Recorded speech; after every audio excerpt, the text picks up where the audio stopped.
The Galaxy S6 was released just about a year ago, and ever since then, Samsung has been creating many different versions of it to appeal to very specific groups of people. And now they just released the Galaxy A9. It's pretty much just a big Galaxy S6. Actually, no, a really big one. But due to its size, you get a massive battery and access to a microSD card slot. So let's take a look and see if the A9 is exactly the phone that Samsung fans have been waiting for.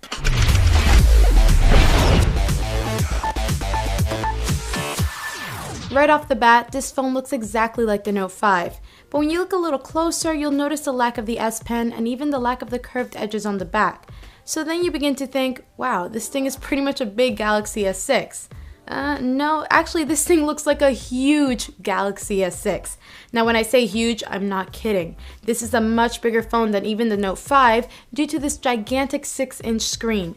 So yeah, this phone can be quite cumbersome to hold, but thanks to its slim top and bottom bezels, it's not too much taller than other phones that have smaller screens. The main thing here is this extra width that brings the phone to 80.9 millimeters, which can really make the phone hard to use one-handed. Just like the standard Galaxy S6, we have a very premium design that features Gorilla Glass 4. We have the gold version right here, which also keeps the front black, which is nice. You can also pick up the A9 in other unique colors like silver and pink. On the back, and with its extra thickness at 7.4 millimeters, which is 0.2 millimeters thinner than the Note 5, we have a camera sensor that protrudes a little less. Probably one of the most noticeable differences between the Galaxy A9 and its more popular S6 and Note 5 companions is its weight. This phone is heavy at 200 grams. It's the first thing that stuck out to me as I picked up the phone for the first time. But this really isn't a huge issue, although with its large dimensions, it can feel a little unbalanced when maneuvering it around in your hand. Now there is a reason for this extra weight, and that's due to the A9's gigantic 4000 mAh battery. And with the way this battery performs, as we'll find out later on, it definitely makes up for this huge and heavy design. Samsung has always been known for beautiful displays on their smartphones, and in most areas, the Galaxy A9 is no exception. Like I said, the A9 offers a very large 6-inch display, which makes this phone the ultimate media consumer. Watching videos is a joy thanks to all this extra room, and browsing the web makes for a very pleasant experience. Samsung, of course, still stuck to their Super AMOLED technology here, along with their punched up colors to create very vibrant images.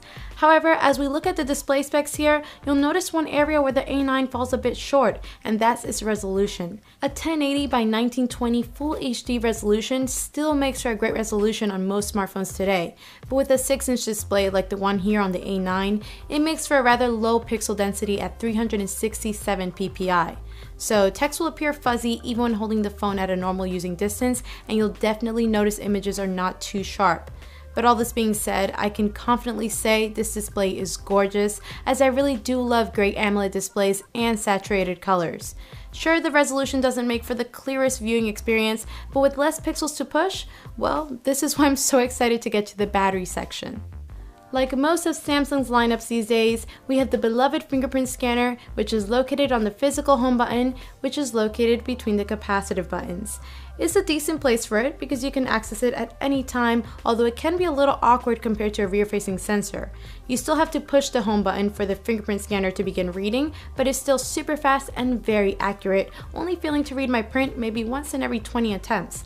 And yes, in addition to this fingerprint scanner, we have Samsung Pay, which will work perfectly with the A9. The speaker is still located on the bottom right, which is a pretty bad place for it, given the sound is directed away from you and can easily be covered up when holding the phone in landscape for videos or games. The quality is decent, just as good as the standard S6. It gets loud and is pretty clear with a small amount of compression to it. Finally, a very welcomed addition is a microSD card slot allowing up to 128 gigs of storage. You can access the slot here, which pulls out a rather large tray thanks to the phone's dual SIM card capabilities.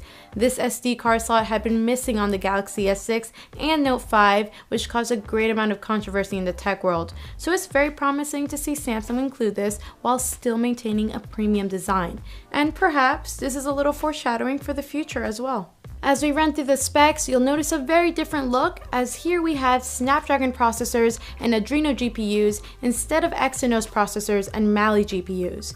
We have the newly renamed octa-core Qualcomm Snapdragon 652 processor with an Adreno 510 and 3 gigs of RAM, and actually this setup really gets close to the performance similar to the Note 5 and crushes the standard S6's performance. I ran the Galaxy A9 through Geekbench and Antutu several times to get a good understanding of how it holds up against the competition, and it received very similar rankings to the Note 5. The A9 handles gaming with ease with barely any drop frames. It's very smooth. The recent app screen runs very well, although refreshes apps a little more than usual. But you can jump in and out of apps very fast without any hesitation. Really, the only thing that lags up the phone is this briefing screen that you can access on the left of the home screen. This isn't new though, and the same can be said for other Samsung phones. It's a very smooth experience overall. Anyway, we've made it to the battery section, and if you're thinking the A9 spec sheet hints towards great battery life, you would be more than correct.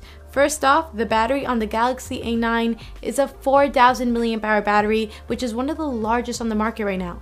Also, with the A9 only sporting a full HD resolution instead of Quad HD, which has kind of become the standard for flagships, it has a lot less pixels to push, which means less power. All of this translates to phenomenal battery life. The Galaxy A9 could easily last me 2 full days with very decent standby time. You won't be able to kill this thing in a day, especially if you're not a heavy gamer. I could easily manage up to 8 hours of screen on time, which is pretty remarkable, especially for someone like me who is constantly taking pictures. If you take advantage of Samsung's battery saving options when you begin to get low, this number will drastically increase by up to another hour. There was really never a need for me to charge the A9 overnight, and if the phone did begin to get low on battery towards the end of the second day, I could easily charge it up enough to last me the rest of the day, and fast too with its Quick Charge 3.0 capabilities. The camera has been downgraded from the standard Galaxy S6, but still is able to take good pictures. We have a smaller sensor size of 13 megapixels, however an aperture of 1.9 is still present, and fortunately, optical image stabilization is here as well. To take advantage of the full 13 megapixels, you'll have to resort to shooting in a 4:3 aspect ratio, and with enough light, the camera performs very well. There's some post-processing sharpening going on that really helps create sharp-looking pictures, and colors look very vibrant. But it can struggle with dynamic range, and lots of detail can get lost within the shadows.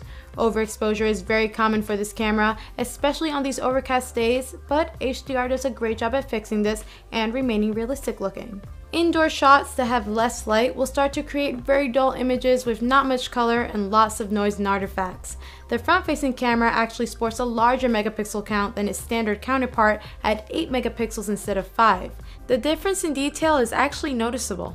While the S6's selfie cam lacked lots of detail, the A9 produces a great amount of detail, with everything being very sharp, which is nice. The lens is wide-angled as well, like we're used to, which we love, as it helps get a lot of information in the shot. So it's a little bit of an unusual case, with the rear-facing camera being downgraded, while the front-facing camera seems to be the same or slightly better. Either way, the A9's camera quality is very good, but the Galaxy S6 still has a beat. Probably the biggest shock when it comes to the A9 is that although with this phone being released in January of this year, it was not released with Android Marshmallow, but instead Android 5.1.1 Lollipop. Perhaps Samsung is still testing their Marshmallow version of TouchWiz, or maybe wants to save it for the Galaxy S7 announcement. But for now, we have the version of TouchWiz that we've been familiar with for about a year now. A pretty simple skin of Android with a couple of cool features thrown in. The notification pull down is nicely designed if you don't mind the color choice. Settings allows for quick settings to be assigned to easy access.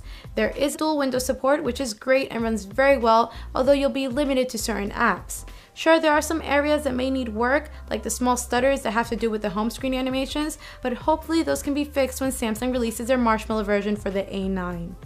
With the Galaxy A9 sharing 99% of its design DNA with the Galaxy S6, it'll definitely raise the question, should I go with the A9 or S6? Size is going to be the biggest difference between the two. The Galaxy A9 is one of the largest phones on the market right now with its huge 6-inch screen.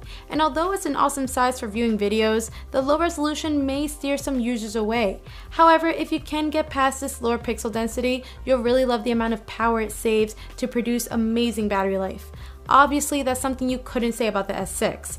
The camera definitely is a noticeable downgrade, but if you're not comparing side by side, the A9's photos will do just fine. For a $600 phone with great overall performance, battery life, and finally access to a microSD card slot, the Galaxy A9 looks like it could begin to put Samsung back on top when it comes to creating phones for the power user.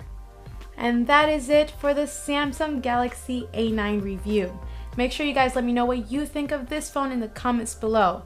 And also head on over to our website, androidauthority.com, for the full in-depth written review where you can check out cool things like camera samples and other stuff like that. And last but not least, make sure you're subscribed to our channel, Android Authority, because we are your source for all things Android.